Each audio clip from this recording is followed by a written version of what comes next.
মাঠ থেকে গম কাটার পরে যে দেখছেন যে উড়াইতেছে এইভাবে, উড়ানোর পরে এই যে গম নিচেই পড়তেছে। তো এই যে দেখেন যে গম কত পরিমাণ গম থেকে যায় এই ময়লার ভিতর, কাকচার ভিতর।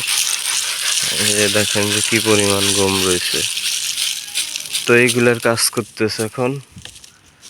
এই যে আরো রয়েছে এই সাইডে, পাশে গম উড়াইতেছে।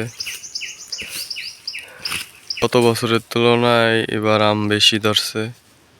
দেখতেছেন যে আমের সাইজ গুলো বড় হয়ে গেছে। এই যে দেখেন আম যেগুলা যে কত বড় হয়েছে, আগের তুলনায় প্রচুর আম ধরছে এবার। এটা বাড়ির উঠানের আম গাছ আর কি। এই যে দেখেন,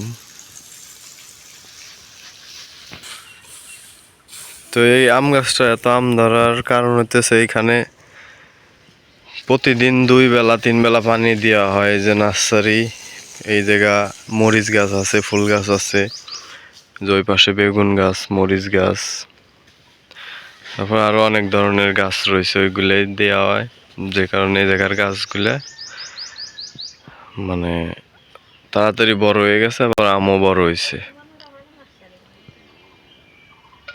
তাই যে এই সাইডে তো যদি দেখাই, যে দেখেন যে কি পরিমাণ আম, এপাশে থেকে ক্লিয়ার দেখা যাইতেছে। এই যে দেখেন যে গ্রামীণ পরিবেশে যে বাড়ির যা যা থাকা দরকার সবই আছে এই জায়গা। প্রতি বছরে গমের সিজনে গম বাড়ির উপর আইনে মেশিন দিয়ে মাড়াই করা হয়।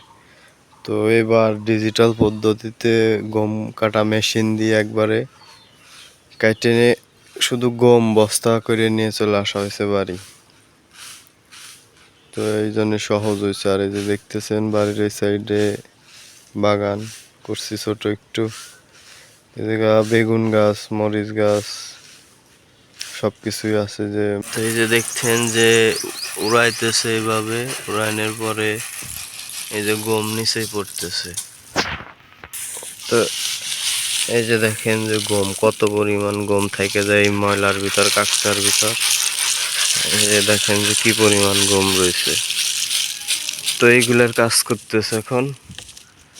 এই যে আরো রয়েছে এই সাইডে। আর এই যে আম গাছ দেখতেছেন, এই আম গাছটা এই 2 বছর হয়েছে বয়স। তো এই জায়গা প্রচুর পরিমাণে আম ধরছে এবার, গাছে বড় হয়ে গেছে।